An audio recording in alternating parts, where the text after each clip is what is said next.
Ceci est une petite vidéo sans prétention sur un avis que j'ai et qui je pense est intéressant à partager. Mais honnêtement, il n'y aura pas de référence scientifique ou quoi que ce soit. Tiens-le-toi pour dit. Il y a peu, au moment où je tourne cette vidéo, j'ai lancé un sondage dans l'onglet communauté de YouTube pour savoir quelle est la réaction majoritaire, qu'est-ce qui motive à écouter un conseil qu'on reçoit à la salle.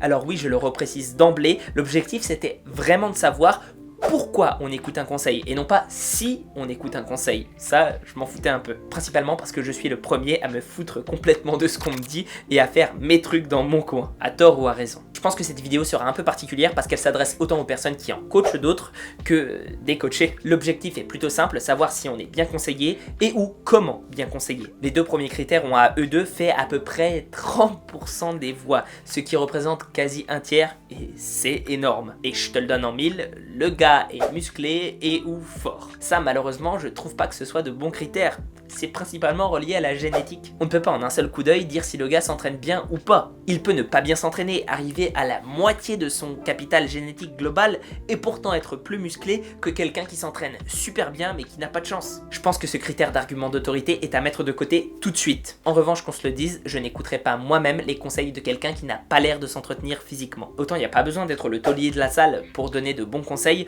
autant Monsieur Mégo, non merci. Et je peux le comprendre si jamais il y a des gens qui veulent pas écouter d'autres personnes parce qu'elles sont vraiment pas en forme. On est ensuite à quasi 15% de personnes qui prennent la sympathie comme premier critère. Et ça, quand on est coach, c'est vraiment à noter. On a tendance à penser que l'émotionnel c'est secondaire, ce qui est important c'est d'avoir des faits justes. Mais ça sert à rien d'être ultra bon en connaissance si personne ne veut t'écouter. Si 15% de personnes sont prêtes à croire un coach uniquement s'il est sympa, imagine s'il est sympa et en plus qu'il en connaît un rayon. D'ailleurs on peut le voir sur Insta, les plus suivis ce sont pas ceux qui ont le savoir ultime. En parlant de ça, j'ai un Insta, n'hésite pas à aller voir. Puis aussi j'ai un Discord, tu peux venir me parler, venir parler à la communauté qui est super sympa.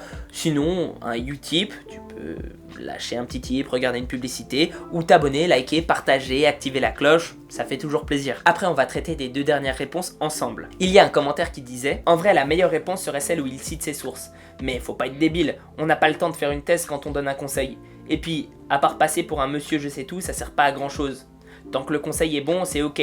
Après les sources, tu vérifies chez toi. » Alors en réalité, je trouve que la réponse qui a eu le plus de votes positifs est effectivement la meilleure. On peut bien te citer toutes les preuves scientifiques et les meilleures ressources du monde, si on sait pas dans quel but tu faisais ton exercice, ça sert à rien. Si on connaît pas le cadre de référence, autant brasser du vent. Ce qui m'étonne en revanche, c'est que la majorité des gens, soit 60%, n'ont pas du tout ce critère comme étant le plus important. En tant que coach, c'est ce que j'essaye de m'efforcer de faire tout le temps. Écouter, poser des questions et ensuite corriger. Ça me permet d'apprendre aussi et de pas passer pour un con parce que quelquefois il y a des gens qui viennent s'entraîner et qui en connaissent bien plus que moi. Pas forcément sur tout, des fois c'est sur un domaine bien spécifique, mais je serais vraiment prétentieux de penser que je suis le meilleur dans absolument tout ce qui est possible au niveau de l'entraînement. Si j'appliquais la méthode de correction à la volée, non seulement j'apprendrais pas, mais je passerais aussi vraiment pour un bouffon. Et si quelqu'un venait à me contredire devant d'autres clients, bah je me retrouverais moins crédible. En dehors d'une question d'ego pur, il me ferait moins confiance par la suite pour les corriger. Et ça entraînera forcément à terme des complications parce qu'ils vont mal faire les exercices mais qu'ils ne voudront plus m'écouter. Je serai donc devenu une sorte d'anti-coach qui ne sert à rien. On peut tous se tromper, mais c'est l'attitude devant nos erreurs qui détermine notre compétence. Sur ces belles paroles, j'espère que ça t'aura plu. Prends soin de toi et à la prochaine. Est-ce que tu aimes bien ce concept de sondage puis de réaction en vidéo ?